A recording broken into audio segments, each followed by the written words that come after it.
The kid behind the counter opened the wooden lid of the compass box with one finger, looked at the brass instrument inside for maybe 2 seconds, and closed the lid again with his thumb. Yeah. Old compass. We don't really take these. I can do $25. Elmer Paxton stood on the other side of the counter. 84 years old, his blue case tractor cap faded to almost white.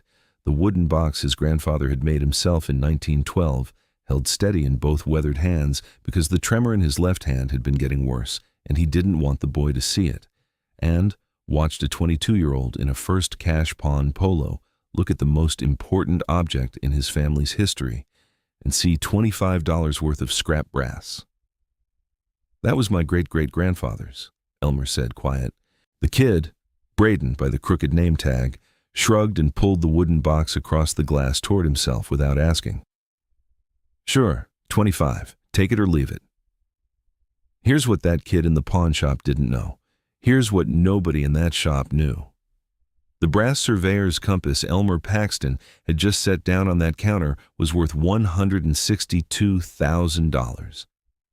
It was an 1803 Thomas Whitney of Philadelphia patent-issue surveyor's compass, one of the last instruments Whitney made before his death in 1820. And the initials engraved on the underside of the brass plate, WC 1803, belonged to Elmer's great-great-grandfather, William Clark Paxton, a Virginia-trained surveyor who had spent the summer of 1803 in Louisville, Kentucky, running baseline surveys along the Ohio River, surveys that were incorporated into the preparatory maps Meriwether Lewis studied in the weeks before the Corps of Discovery set off for the Pacific. This is the story of how Elmer Paxton walked into First Cash Pawn on a Thursday morning in April with $1,100 of trouble in his head and walked out with a piece of American history that his family had been carrying for 221 years without fully knowing what they had. Before I tell you what happened when the expert walked through that door, if stories like this mean something to you, hit subscribe and tell us in the comments where you're watching from. We love seeing how far these stories travel. Now let me tell you about Elmer.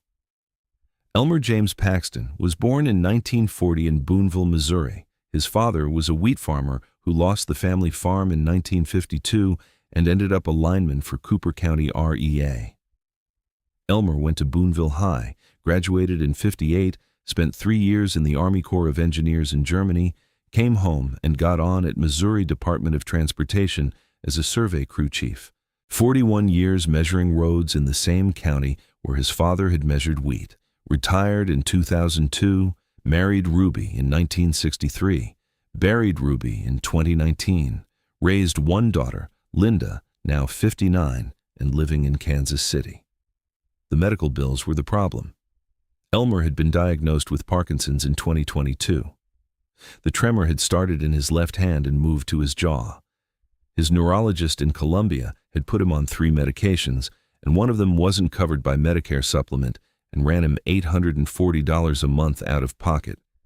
He'd paid it for 9 months out of savings. The savings were gone. The electric co-op bill was past due. The Chevy Silverado had a bad transmission, and the estimate from Feller's Garage was $1,100 to rebuild it, and without the truck, he couldn't get to his appointments at University Hospital in Columbia. His Social Security was $2,340 a month. His MoDOT pension was $1,680. After the medications and the property taxes on the little frame house on Plum Street and the electric and the propane and the groceries, he had maybe $200 of slack in a good month. He did not have $1,100. He could have called Linda. Linda was a school counselor in Overland Park, divorced, raising 2 teenagers on her own. Linda had sent him a birthday card in January with a $50 check folded inside and a note that said, "I wish I could send more, Dad." Elmer had cashed the check because refusing it would have hurt her feelings, and he'd put the $50 toward the electric bill. He was not going to call her about $1,100 for a transmission. For 5 days, he walked the half-mile to Casey's General Store for his coffee and his newspaper because he couldn't trust the truck to start. On the 6th morning, Thursday, he opened the cedar chest at the foot of his bed. The compass was in a wooden box his grandfather had built in 1912, dovetailed walnut, a brass hasp, hand-cut letters burned into the lid that read, Paxton Family Survey, in a careful schoolboy print. Inside, nested in a red wool lining darkened with age, was the brass instrument, an 8-inch circular dial, a delicate floating needle on a jeweled pivot, 2 folding sight vanes at north and south, a spirit level set into the face. On the underside of the brass plate, engraved in copper plate script, WC 1803. On the inside of the wooden lid, in different handwriting, written in pencil in 1912, William Clark Paxton, Virginia, to Henry Paxton, Missouri, to James Paxton, Missouri. Keep this compass in the family.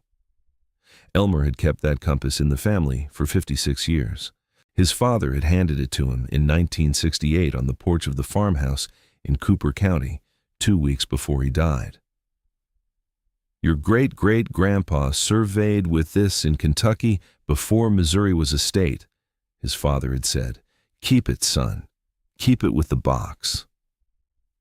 Now Elmer sat at his kitchen table with the box in front of him and the transmission estimate folded 3 inches from his coffee cup, and he did something he'd sworn he would never do.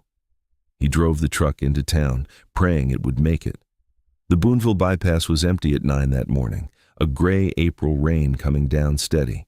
Elmer sat in the First Cash Pawn parking lot with the engine running, afraid to turn it off in case it wouldn't start again. The wooden box sat on the passenger seat. He put his hand on the lid, left it there for a full minute. He had made promises in his life. He had kept them. He had promised Ruby at the Methodist Church on Spring Street in 1963, and he had kept that promise for 56 years. He had promised his father on a porch in 1968, and he had kept that promise for 56 years. He was about to break one of them. He knew it. He took the box in both hands and went inside. The bell over the door jangled. Braden didn't look up from his phone for 8 seconds. Help you? I've got an old compass. Family piece. I was hoping...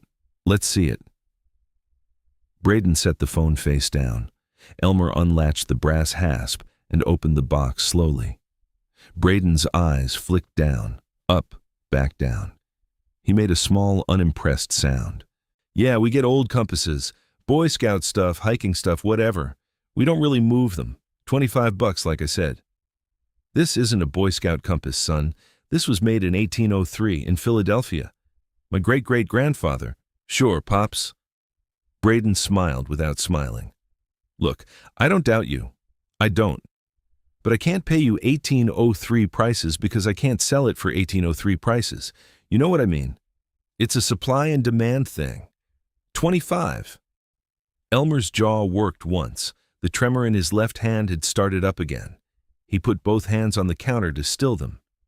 Braden slid the wooden box across the glass toward himself and, before Elmer could say anything, lifted the brass compass out by one of the folding sight vanes. The vane was thin, 221 years old. Elmer felt something tighten in his chest. Could you please hold it by the base, son? The vanes are fragile. It's brass, Pops. It's fine. Braden turned the compass over, squinted at the underside. What's this? WC? Somebody's initials? William Clark Paxton, my great-great-grandfather. William Clark. Braden grinned. Like Lewis and Clark? Not that William Clark. My ancestor's name was William Clark Paxton, named for his uncle who did know the William Clark. They'd surveyed together in Kentucky before. Pops. Braden held up a hand, set the compass back in the box, not gently. I'm going to stop you right there. Everybody's great-great-grandfather knew somebody famous. Okay? Everybody. $25. That's my number. Elmer stood with both hands flat on the counter. The fluorescent tube over the door flickered once. A pickup pulled into the lot outside and drove away without anyone getting out. Braden set the box down on the glass and leaned his elbows on either side of it, casual, like he was explaining something obvious to a child. See, here's what you're not going to understand about this business, Pops. I don't buy history. I buy inventory. History is a story people tell themselves to feel better about old junk in their attic. Inventory is something I can sell to the next guy who walks through that door. You follow me? He smiled at his own cleverness, looked at the clock, picked up a Reese's peanut butter cup wrapper from beside the register and balled it up and tossed it at the trash can and missed. $25, cash, right now, or don't. It's a free country, Pops, but my offer ain't getting better. The tremor in Elmer's left hand had traveled up into his forearm. He pressed his palm flat against the glass harder. He thought about the $840 medication.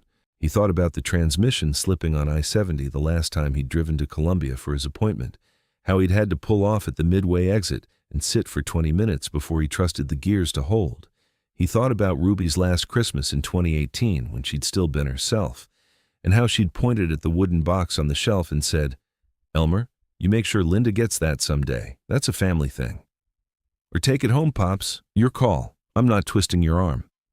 Braden's phone buzzed. He thumbed it, laughed at whatever was on the screen, put it back down. He drummed his fingers on the glass. He looked at the clock above the back office. Elmer thought about Ruby. He thought about William Clark Paxton in the summer of 1803, walking baseline along the Ohio River with a brass compass in a leather pouch on his belt. He thought about his father's hand on his shoulder on the farmhouse porch in 1968. He thought about Linda's $50 check. He did not pick up the box. He did not say yes. He did not say no. He stood there with his hands flat on the glass and his mouth closed tight, because the only other thing he could do was cry in front of a 22-year-old, and Elmer Paxton had not cried in front of another human being since his father's funeral in 1968. The bell over the door jangled again. A man came in, mid-60s maybe. Gray beard trimmed short, wire-rimmed glasses, a forest green wool field coat over a tan Oxford shirt. He carried a small leather case in his right hand, the kind of case doctors use to carry house calls in. He was wet from the rain. He stomped his boots on the mat by the door. He took 2 steps toward the counter, glanced at Elmer, glanced at the box on the glass, and stopped. He looked again. He took another step forward, slower this time, and his eyes fixed on the brass compass inside the open wooden box, and he did not move. "Forgive me," he said. May I ask where this came from?" Braden shrugged. "Old guy's selling, $25. The man did not look at Braden. He looked at Elmer. "Sir, my name is Dr. Stephen Ballard. I teach American Material History at the University of Missouri in Columbia. I consult for the Missouri Historical Society and for Skinner Auctioneers in Boston. I came down this morning to give a talk at the River Rail and Road Museum. I stopped in here because I collect old pocket knives, and sometimes you find things in small-town pawn shops. Would you permit me to examine this compass?" Elmer found his voice. "You're asking me?" "It's yours, isn't it?" "Yes, sir." "Then yes, I'm asking you." Braden snorted. "It's a $25 old compass, man." Dr. Ballard did not look at him. He set his leather case on the counter, opened it, and drew out a pair of folded white cotton archival gloves. He pulled them on finger by finger. He took out a small LED flashlight, a brass 10 times jeweler's loop, and a soft sable brush. "May I?" Elmer nodded. Dr. Ballard lifted the compass out of the wooden box with both hands, one cradling the dial, one supporting the base plate. He set it on a soft chamois he produced from his case. He turned it slowly under the fluorescent light. He tilted it toward his face, clicked on the flashlight, and held the loop to the engraved script on the underside. He went still. "Oh," he said, very quietly.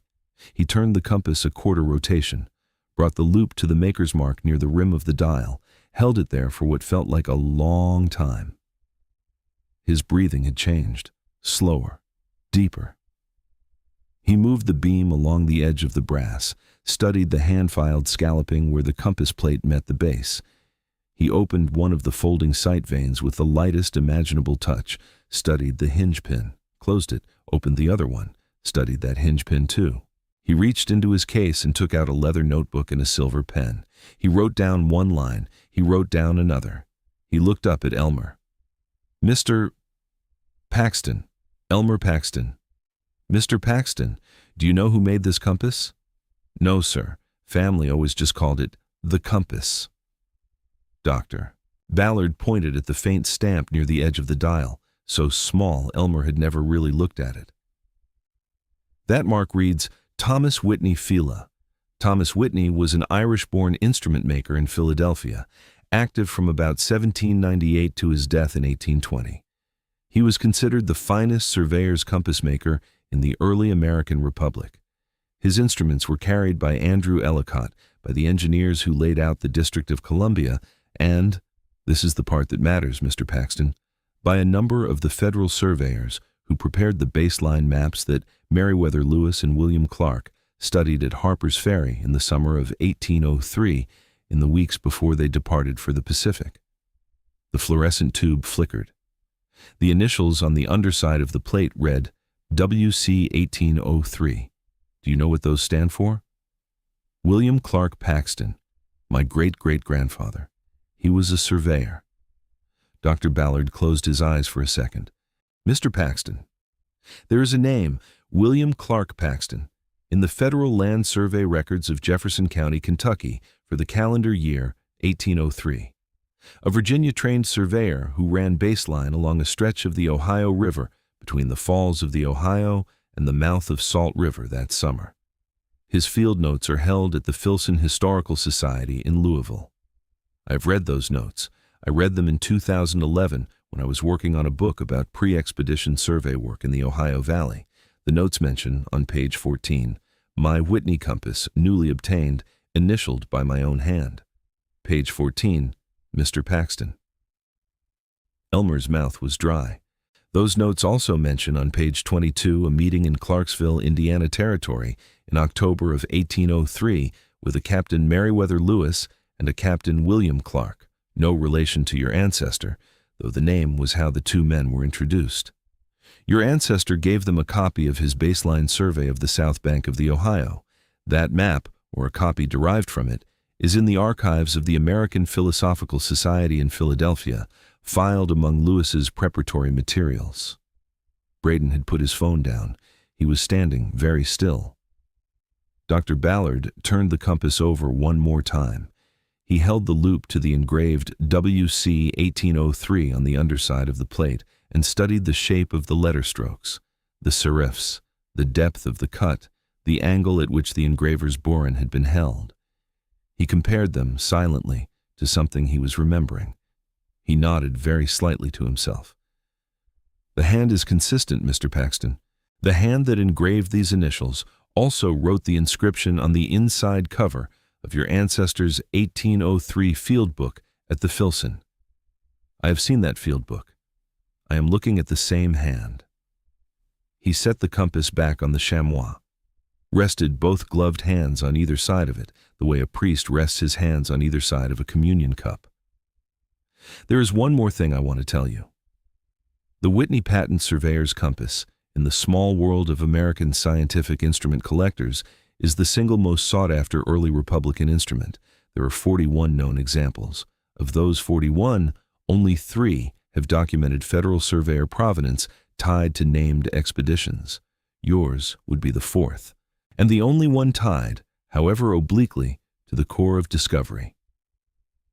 This compass, Mr. Paxton, this specific instrument, was used to make a survey that became part of the cartographic preparation for the Lewis and Clark expedition. It is, in a very real sense, a pre-expedition Corps of Discovery artifact. In my professional opinion, with the provenance of the Filson field notes and the WC 1803 engraving that matches the handwritten reference in those notes, and with the Whitney maker's mark, this instrument belongs in a museum. If offered at auction through Skinner or through Bonham's Scientific Instrument Division in New York, I would expect it to bring between $140,000 and $180,000. Conservative estimate, $162,000. Nobody in the shop spoke. The rain had picked up outside. A car horn sounded once down the bypass and stopped. Braden cleared his throat. I was going to say 30. I meant 30. Elmer didn't look at him. He was looking at the compass on the chamois under Dr. Ballard's gloved hands, and for a moment he was not in a pawn shop on the Boonville bypass in the year 2024. He was standing on the bank of the Ohio River in the summer of 1803. The air smelled of river mud and hickory smoke from a settler's cabin 300 yards back in the trees. A young man in a linen shirt and leather breeches was sighting along a brass compass set on a wooden tripod. The sun was on the water. The man was 26 years old. He was writing something in a field book in handwriting that Elmer had seen in a photograph at the Filson Historical Society website once, without ever understanding whose handwriting it was. "Mr. Paxton?" Elmer blinked. Dr. Ballard was holding out a business card. "Take your time. Take all the time you need, but please, sir, do not leave this in a pawn shop." Elmer took the card, closed the lid of the wooden box over the compass, latched the brass hasp, tucked the box under his arm. He nodded once at Dr. Ballard and walked out past Braden without a word. In the parking lot, sitting in his Silverado with the transmission slipping in neutral, Elmer Paxton cried for the first time since 1968. He called Linda that night. He told her the whole story. Linda drove down from Overland Park at 5 the next morning, and she was in his kitchen by 9 with her coat still on, looking at the compass on the Formica table the way a person looks at a photograph of a grandparent they'd never met. She called Dr. Ballard's office from Elmer's landline while Elmer made coffee. Linda had pulled into the driveway at 8:47 that morning. She had sat in the driver's seat of her Subaru for a minute with her hands on the wheel before she came up to the door. When Elmer opened it, she had looked at him, really looked at him, the way she had not looked at him in 3 years, since Ruby's funeral, and she had put her hand on his arm and said, "Dad." That was all. Just Dad. And they had stood in the doorway for a long time like that. Then she had come in and taken off her coat. She had held the compass with both hands, not saying anything. The tears on her cheeks had been quiet. "I never really looked at this," she'd said finally. "I'm sorry, Dad. I never really looked." "You weren't supposed to know," Elmer said. "Neither was I. Nobody in this family knew. Grandpa knew the name. I remember him saying..." He knew the name. He didn't know the story. Linda had called Dr. Ballard at 10. Dr. Ballard had called the Missouri Historical Society at 10:15.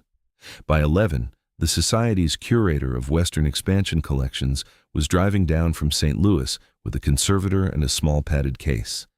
They arrived at 2 in the afternoon. They handled the compass with the same white gloves Dr. Ballard had worn in the pawn shop. They photographed every surface, every engraving, every hinge.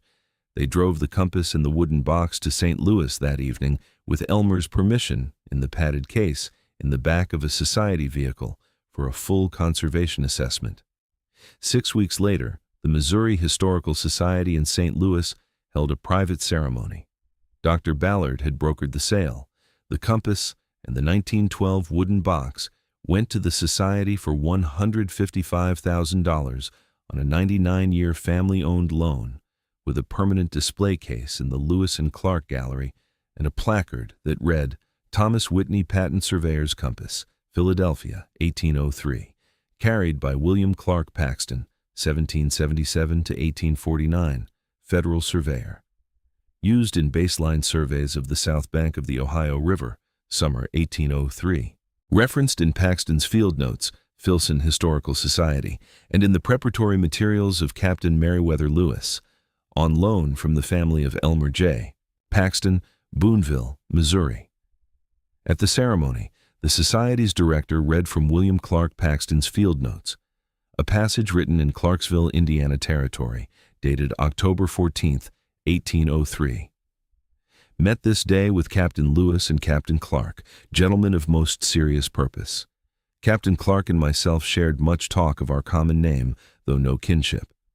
I gave them a fair copy of my river survey South Bank, which they received with great thanks. I said to Captain Lewis that I wished I might go with them. He laughed and said he wished so too. I watched them go from the landing the next morning. The compass I had of Mr. Whitney this past spring served me well in the survey. I have set my initials on the underside of the plate that it may go down to my children and to theirs, and they may know the small part a Paxton had in sending those gentlemen west. Elmer stood in the front row in a navy suit Linda had bought him for the occasion. He did not cry. He came close. He paid off the transmission. He paid off 3 years of property taxes. He put $80,000 in a trust for Linda's 2 kids for college. He sent Linda $15,000 with a note that said, "From your great-great-great-grandfather, for the years you sent what you could." He fixed the porch that had been leaning since 2016. He bought Ruby a new headstone with her full name, Ruby Ellen Paxton, and a line underneath that read, "Wife, mother, she believed." That fall, the Missouri Historical Society invited Elmer to speak at the gallery opening. He declined the speaking part, said he wasn't a speaker, but he agreed to come.